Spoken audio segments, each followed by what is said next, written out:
The age of NIL is killing college athletics across the board. Or is it? See, I don't think that it's really hurting Baylor as much as other people may say. This is Locked On Baylor. You are Locked On Baylor, your daily podcast on the Baylor Bears, part of the Locked On Podcast Network, your team every day. Hey everybody, Drake Toll here from Sikkim365.com, joined today by Matt Isbear of Our Daily Bears. I tell you what, I promise you, when I tell you that a big guest is coming on, it's got to be, and one of the top three in Locked On Baylor history is with us today, thanking everyone for making Locked On Baylor your first listen every single day when it's not our daily podcast. But Matt, I know that you have the perfect segue into today's conversation on the NIL and how it directly impacts Baylor. Well, it just kind of hit me like I took about 2 weeks and change to be with our newborn daughter, and I'm really enjoying the time. That's great. I'm taking 2 or 3 weeks to be with our newborn daughter, having a blast. It's great.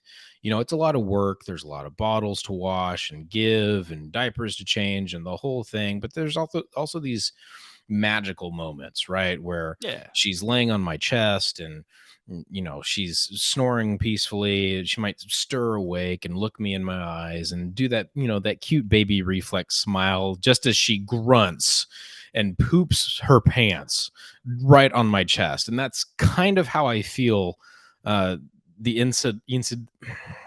kind of how I feel the NCAA is acting right now with the whole NIL situation. They don't know what they're doing. They're kind of flailing around as people ask them for something, and then they try to provide something last minute. That doesn't actually make any sense. So if you want an explanation for the folks that are listening right now on the NIL from an NCAA standpoint in perspective of a metaphor, Mark Emmert on Matt Isbear's chest and then just craps himself. That is basically the state of the current NIL in the NCAA. And Matt, what's weird, you know, people talk about this thing that's called the Baylor bubble. And it exists from about Baylor Avenue, University Parks, from about University Parks, and it ends at about 16th Street. That right there is your Baylor bubble, stretching from I-35 to LaSalle. That's a beautiful depiction of the Baylor bubble. And it feels like everything outside. You ever watch was it Endgame, where there's the Baylor bubble, and then there's like, you know, people are shooting at it and stuff, and, you know, all of the Marvel things and whatever it is, Avengers, whichever it is, something like that. It feels like that's Baylor's protective dome over itself in NIL, as if like right now it's this distant thing where you're like, oh yeah, I bet that's hurting some other people, but I feel fine. I think the status quo hasn't really changed nationwide. The storylines and the headlines have changed, but the schools that have a natural financial advantage still have a natural financial advantage. The schools that don't have a financial advantage still don't. It is just in a different format.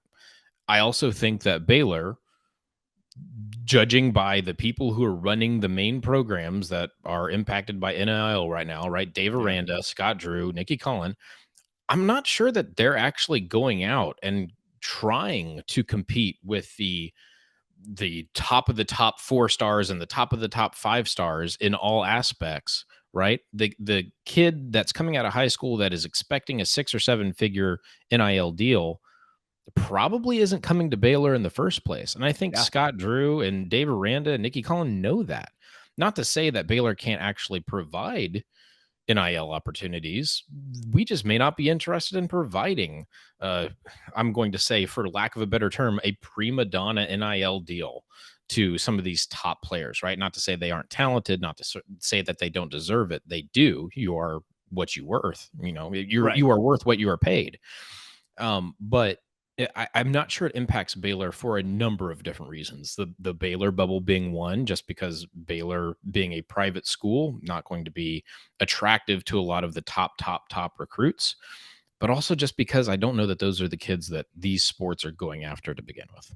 You know, we have a list of questions that we kind of ask ourselves in our conversation across the board at Locked On. Basically, how does it affect the school? How does it affect the team? How does it affect your standing in the conference? And I feel like those questions are great for an Auburn, right? Or an Sure. Alabama or a Florida State, where they're looking at, okay, in comparison to the rest of the conference, but Baylor's And never Oregon, been. yeah. And Oregon, right. Baylor's never been that school, though. That's like, we need to compare ourselves financially to the rest of this conference, or from a student body state. How big's our campus? How big's our endowment? What are we bringing in annually from an athletic standpoint? And to be the outlier, but still so successful at sports, it feels like Baylor's mixed in that, hey, we're the small Christian college in the middle of Waco, which it's not even that small anymore. But you get it. It still feels like Baylor's trying to cover that mantra. But at the same time, Matt, like, at some point in time in our lives, money has to trump culture for most every athlete if the NIL continues the way it's going. Only if you let it. Only if you make that decision, right? That's an active decision that these programs are going to have to make, right? At what point? You know what? I'll give props to our rivals in Austin, Texas, right? They decided at some point, the receiver that I think ended up going to Nebraska, the name escapes me. Yeah, $1 at million some point, kid. Now look, that they might have not actively decided that they weren't going to match that. They might not have had the ability to, but I'll give them the benefit of the doubt and say that there was a cap on the number that they were willing to provide the kid. Yeah. At some point, schools are going to have to make decisions like that. And I think Baylor's just not going to play in the same pool of NIL deals, not Baylor, the academic institution, right? But those providing those NIL deals. I'm just not sure that that's the wave pool that Baylor wants to play in anyway. Yeah. So it's out there should the opportunity present itself and the boosters want to do that. But I'm not sure that that's the natural playing ground for the Baylor boosters. Matt, one of the questions that's burning my mind right now that I wish that I could give a take on. I can't. Like, I'm just going to throw it to you and see what you got on expert opinion. Is that pool, you talk about Baylor's not really playing in that pool right now. What if the day comes where you have to play in that pool to have sustained success in college athletics as the NIL builds? Is that day on the horizon, or does Baylor just kind of count on, hopefully that day never comes, we never have to dip our toes in it? I'm trying to figure out why what Baylor is doing now wouldn't continue to work, right? Look out for the interest of the student athlete, right? Make these the best people that you possibly can on the field of play or court of play and in the classroom. And those kids will flock to you, right? There's people out there like Keontae George, right? I don't know what NIL opportunities he has in front of him right now, but they're not headlines right now. So if you're going to handle your business with NIL, you can do it, less noisy than other schools are.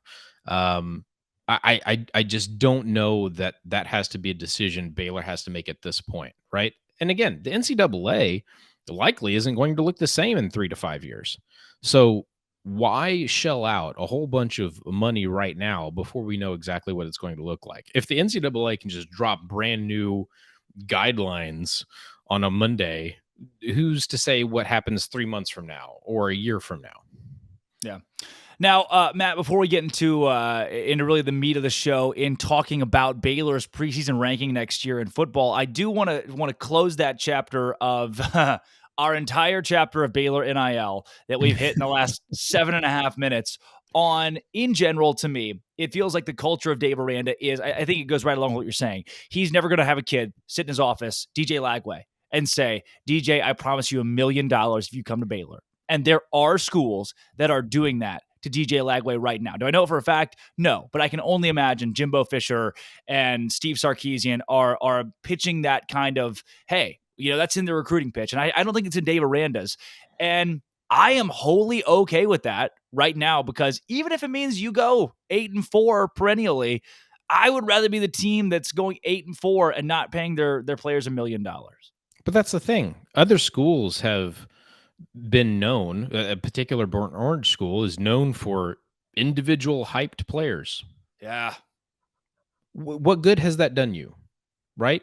There's individual talents on Florida's team right now, on Auburn, right? There's individual talents all over the SEC and the Pac-12.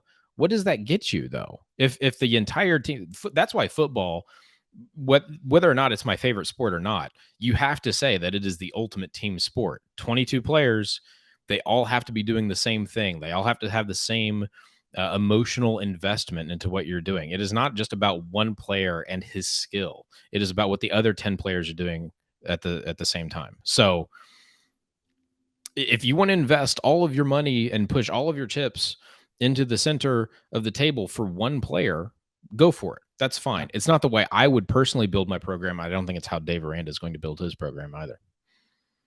Now, Matt, the next question that I really I don't even know if it's a question. It's more of a topic. CBS Sports 24/7 has released its preseason, like way too early rankings, as it does fairly consistently.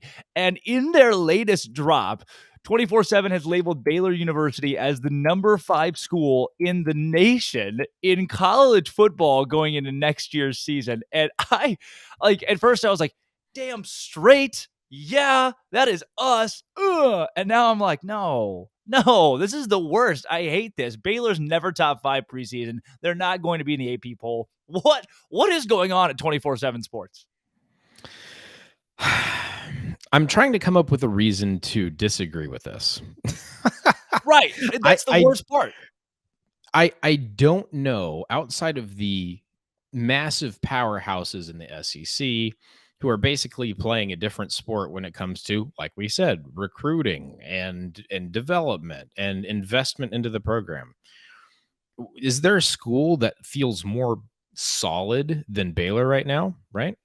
Yeah. You look at the top, right? Alabama, Ohio State, Georgia, Oklahoma at 4, which I'm not sure I agree with that at all.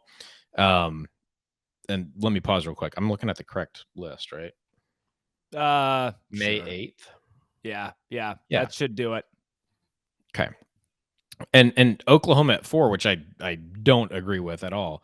Right. But Baylor at 5 feels right. I would take a Baylor, if I'm being as objective as possible, I would take a Baylor over Michigan. I would take a Baylor over a Texas A&M, over Notre Dame, over Utah.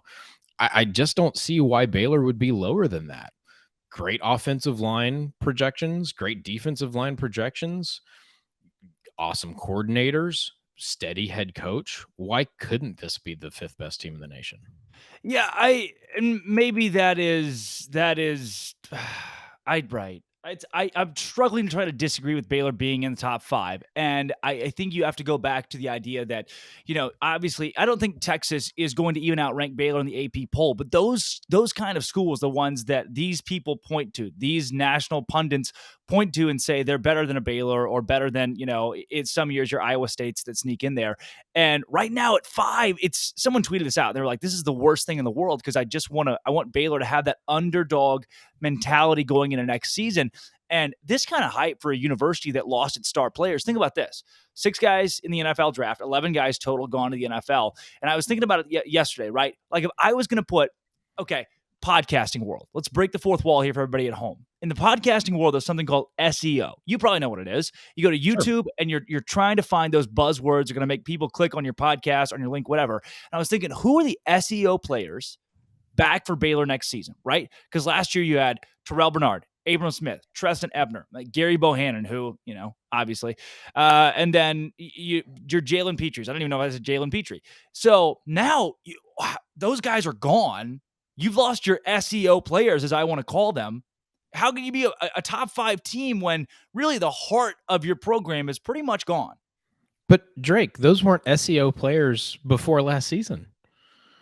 To the nation, to us, of course. I like where you're going with this, Matt. Of course, right? But why can't this success be sustained?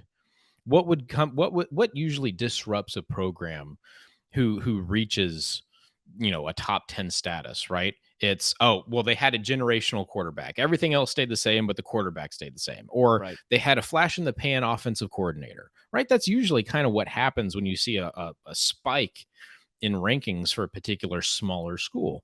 That's not the case here. This program's built off of defense, line play, and smart coordination, right? It feels right. Drake, how many times over the last 7-8 years has Baylor been like in the conversation for the playoff? with all of us knowing that Baylor wouldn't make the playoff, but in the conversation for the top 7-ish spots. On the ESPN graphic, when they showed the top 4, oh, well, the first couple out, Baylor was amongst those. It makes complete sense to me. Have some faith. It's okay to be the hunted every once in a while, right? We went through this transition phase with the Scott Drew basketball program. This went from an underdog program to now we have a target on our backs every single season, and we expect to moving forward. And when you have a steady hand on the wheel in a Dave Aranda or a Scott Drew, it usually turns out okay. Dave Aranda, good to surgeon, steady hand. The best. Exactly. And I guess, Matt, you're right. I should trust Dave Aranda and the Baylor Bears, number 5 in the nation, and not having the underdog Well, one of the things, here's maybe why I hate it. Remember Michigan State? Or, you know what? I could throw out so many of these freaking teams that kind of come out of the ashes out of nowhere, right? Matt Rule Baylor, okay? 11-1, transfers into 2-7. Granted, there was a ton of stuff that factored into that, right? You can't just say that without context, but there's so many schools that's like, wow, what a damn good year. And then the next year it's like, whatever happened to them? You know, your NC State or your Wake, they'll have a flash in the pan and be gone. And it worries me that Baylor being at 5 next year is one of those examples of, top preseason top 5, and then 7-5 finish. Think of it this way. This is a reward for the type of program Dave Aranda is building. Not necessarily just because of the success last year, but because of the steadiness, right? And the way that this team is built. Baylor's not losing a generational quarterback. Love Gary, but we're not losing a generational quarterback. We're not losing generational skill position players, right? Looks like maybe the running back position might be more skilled, maybe equally as effective, but potentially more skilled, right? Defense has players to step up to at least replicate to some degree what this defense did last year. And it might look different, right? I trust this coaching staff to put the players in position to succeed, even if it looks different than last year, which is why I'm not terribly worried about losing 11 players to the NFL.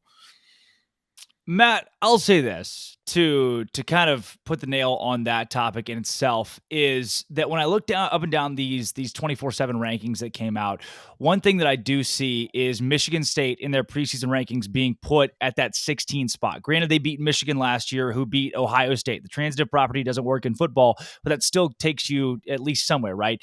And they're the same team that won a New Year's Six Bowl, and instead of being top 10, 24/7 has put them at 16. Baylor, on the other hand, in a very similar boat, winning the conference, though, and winning a New Year's Six Bowl, has been put at number 5. So it looks like this wasn't just a blind Baylor was good last year. Let's throw them up there as well. And maybe they're getting the national respect they deserve. But the next thing that I want to get to, Matt, to end it off, conference championship games. It was announced really today or in the last 24 hours that they could end up going away very soon. The ACC is looking at filtering theirs out, and different conferences are seeing options for rescheduling or new schedules for their conferences. But first, before we get to that, Matt, I want to tell you and everyone at home about BetOnline. BetOnline.net is your number one source for all things sports betting throughout the NBA playoffs right now, the MLB as well. I myself, I'll say it, I did it. I went and put a bet on first inning no score, for the game between the Rays and the Angels last night. And guess what? They didn't score in the first inning, the Rays or the Angels, and it hit at betonline.net. If you go today, you can also see the preseason top 10, because there are only 10 in the Big 12 next year, and their odds to win the conference. You'll be surprised to see where Baylor is, and it'll be a conversation we hit later this week. But at BetOnline, you can bet on the Baylor Bears to win the Big 12 at really solid odds. So MLB, NBA, you have fight season going on as well. BetOnline.net for your live betting, your esports, everything gaming, all of it at BetOnline.net, where the game starts. Go to BetOnline.net. Now, Matt, I really right now have been paying attention to other conferences and the shakeup in college football and how it could transition into the Big 12, especially with 14 teams coming. And it seems like the death of the conference championship game is almost imminent now in the Power 5 as the ACC really explores cutting theirs out, and other conferences will certainly follow suit. I'm going to cast a wide net here. Is that good? Is that bad? What on earth is going on? Where does it why would you even want to cut it out? Well, let's say that you are a non-SEC power conference Okay. and you have one dominant team, say a USC or an Ohio State or a Clemson, or I'm going to sneak this in here, a Baylor. Thank you. Why would you give that team an extra opportunity to lose, potentially preventing that team from getting a playoff spot? Right? That's the goal here. I think if you are a conference commissioner, that's the benefit. Right? Now, when, not if, when the playoff goes to 8 teams, I think this has a similar but slightly lessened effect, right? If you have a borderline 7 or 8 seed team that's going into a conference championship game with a team that's already pretty solidified in one of those top 5, 6 spots, don't give them an opportunity to knock both teams out potentially, right?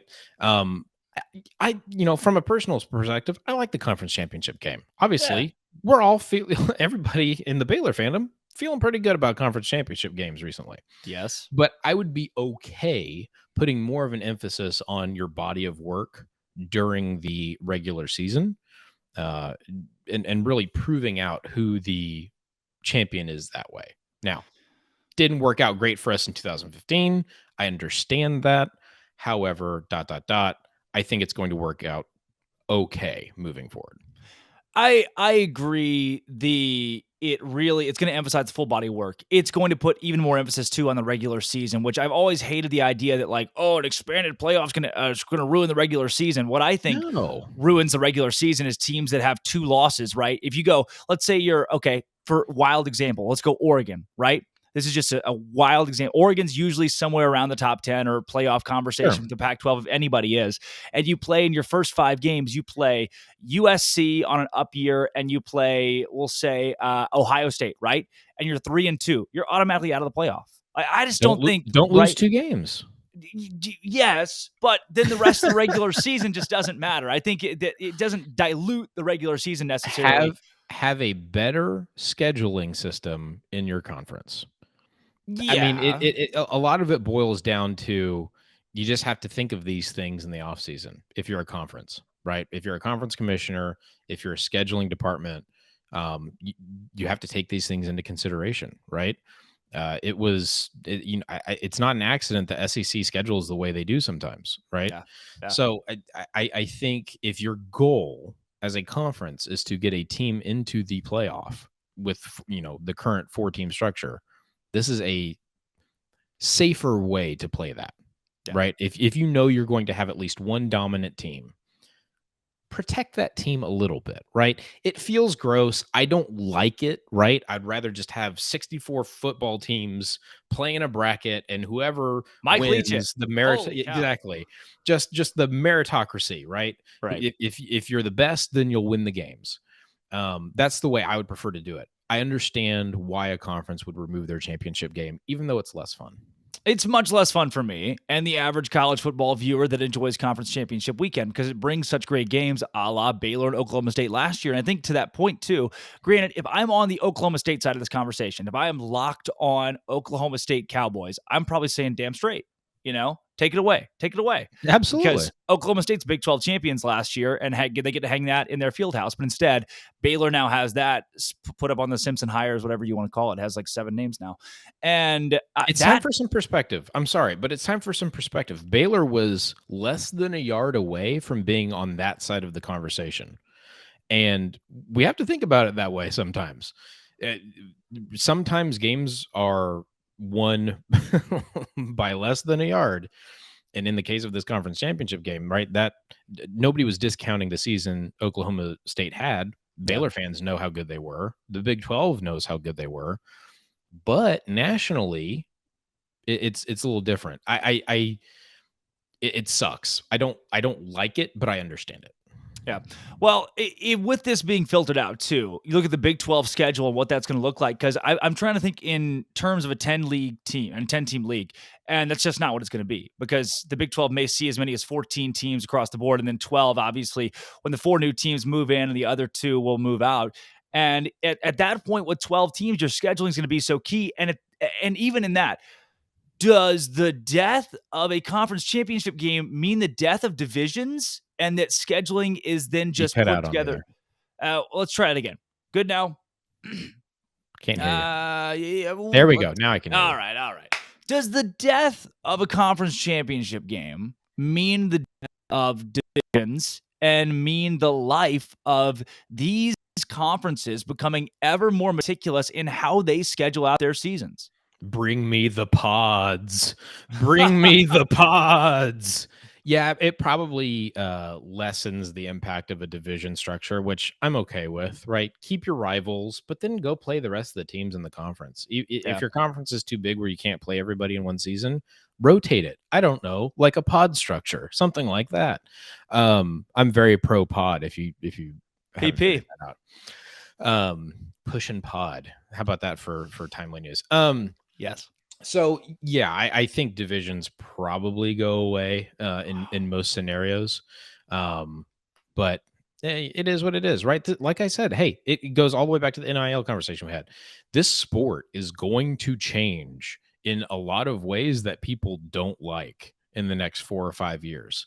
If we truly want this to be fair / equal / whatever your definition of those two words are for as many teams as possible, for as many players as possible, there's going to be some uncomfortable change, and that's okay. We're still going to watch football. Football's not going away. Yeah. The organization around it just might change, and you can still support your team.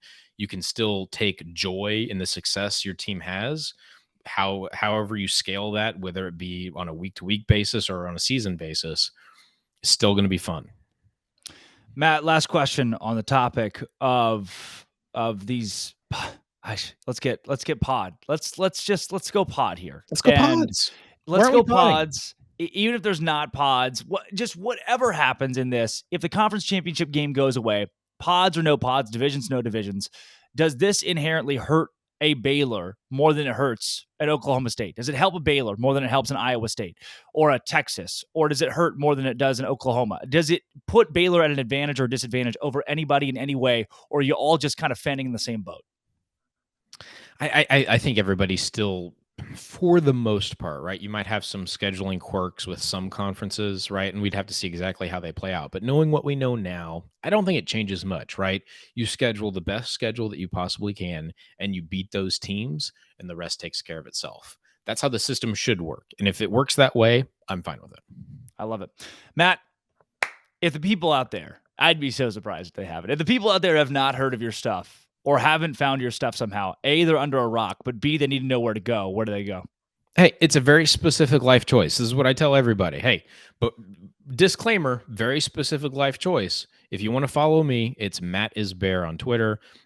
Go follow Between Two Bears on Twitter as well. We're trying to get back into a regular cadence now that I'm coming back from baby break. It's not really a break. Don't let my wife hear that. But yeah, those would be the best places. And my co-host, Evan Aber. And of course, go check out ourdailybears.com. And we're going to be doing some fun stuff over the summer.